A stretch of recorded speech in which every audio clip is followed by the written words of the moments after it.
Good morning, I'm Clinton Griffiths. Concerns grew on the last day of the Pro Farmer Crop Tour as temperatures continue to rise. In Iowa, the second biggest soybean producing state, many scouts wondered whether the crop was either dying or drying out in several fields. Temperatures on Thursday soaring again into the triple digits across the Midwest, but are expected to cool down as we head into the weekend.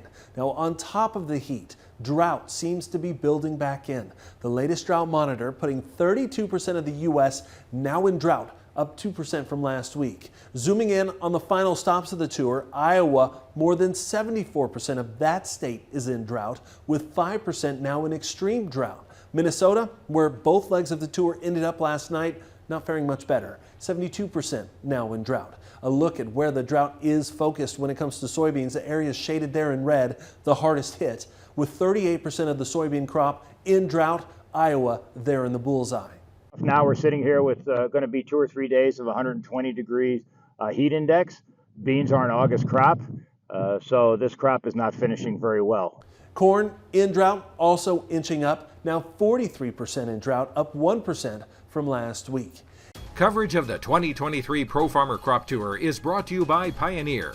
Pioneer combines cutting-edge research with one of the largest local testing programs in the industry to help farmers succeed. Pioneer, what's next happens here. And here are just a couple of examples of what high heat and drought are doing to the corn crop in eastern Iowa. These photos taken by Farm Journal's Tyne Morgan following scouts on the eastern leg as they traveled through that area on Thursday. The tour traveling from Iowa City to Rochester, Minnesota. Tyne joins us now, and Tyne, those areas south of Waterloo are all in extreme drought. Well, Clinton, now we've traveled north of Waterloo, and as you can see, this area also in drought. But the scouts that we talked to are more concerned about the soybeans than they are the corn, especially considering there's no rain in the forecast. It's the final day of Pro Farmer Crop Tour in the East. What did I have? 44. 94 years. And what scouts saw It's good corn, but the ear count wasn't very good. was an extremely variable crop. That's a baseball bat. Peter Meyer describes this Iowa crop as the most variable and the most mature he's seen in his 17 years of crop tour. This crop just didn't get enough moisture, and it ran out of energy. Meyer says while signs of stress are visible, he's actually surprised how well the crop has withstood such little rain. It's certainly not a disaster by any stretch of the imagination, but when you look at ears at what the potential could have been with some rain, it really could have been a monster. Field after field, extremely variable is what sums up the crop here. We get to this time of year, we're looking at yield estimates, trying to understand the productivity in the crop, and this might be as complicated of a year.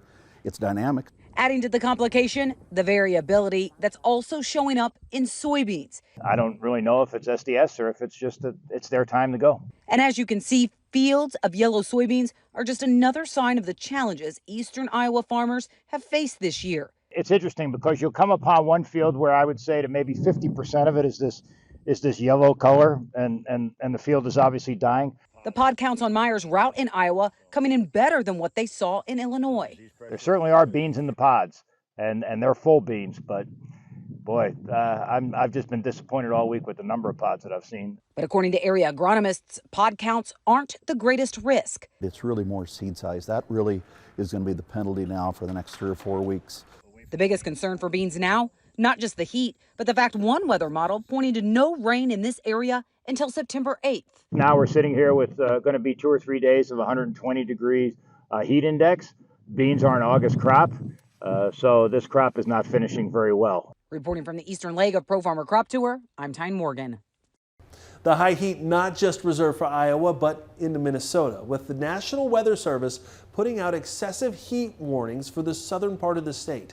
Ag Day's Michelle Rook joins us from the western leg of the tour on what's its last leg from Spencer, Iowa to Rochester, Minnesota. And Michelle, heat and drought were also impacting crops where you traveled. Crop scouts here in Minnesota are finding a variable crop due to drought stress and spotty rains, and that will likely mean some yields that are below long-term averages.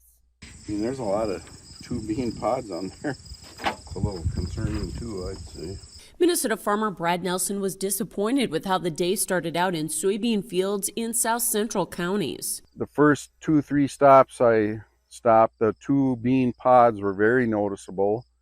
In the first one, I counted a plant that had 48 pods on it, and 24 were 2 bean or 1 bean pods, which is, I'd say that's concerning. Concerning because this area received more rain than other areas. It means a yield hit in his book, and it's a combined result of not just drought, but heat stress.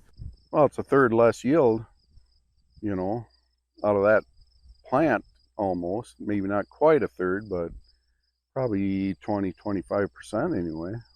And there's also a great deal of variability in the crop due to the spottiness of the rains that did fall during the season. It's been popcorn showers all summer long, so it's made winners and losers in counties. That will make it tough to get a statewide yield in Minnesota that exceeds long-term averages. Well, for the state checkoff, we're betting, we took another bushel off, we're betting at 50 bushel beans. I think last year the state was 52. Scout and Nebraska farmer Tim Gregerson says drought also hit the corn. It is fired up to one leaf below the ear, and so you can see that there's been, drought stress in here. Plus, the heat also played a role, and he gauges it by the lack of uniformity, or what he calls bouncy tassels, and the girth of the ears. But if I can put my hand and touch my middle finger with my thumb on these ears of corn, that means that we don't have the depth there to have a monster yield, okay? This doesn't have the depth of kernel that's going to finish above average this year. I'm thinking right at crop insurance. This feels like a crop from 2 years ago. On the corn, it was highly variable that year, and we ended up right around crop insurance levels. And the statewide corn yield is probably headed below historical norms. It's not bad, but it just doesn't, there's not anything that's really popped out at me to get it above average. In Minnesota, I'm Michelle Rook reporting for Ag Day. All right, thanks, Michelle. And here's a quick review of the key numbers from day 3 of the tour. In Illinois, scouts reporting an estimated corn yield of 193.7 bushels to the acre. That's up about 1.5% from last year, but just a fraction higher than the average. For soybeans, they counted an average of 1,270.8 pods in a 3 by 3 foot square, again up more than 1.5% over 2022 and just a bit higher than the 3-year average. Full results from Iowa and Minnesota were released last night during Crop Tour Live. You'll find those results posted over at agweb.com. And later today, ProFarmer will release its national production estimates. These numbers are formulated based on the data gathered during Crop Tour, crop maturity, acreage adjustments, along with historical differences between the tour and USDA's yield predictions. You can look for those numbers later today over at agweb.com and on Ag Day's social channels.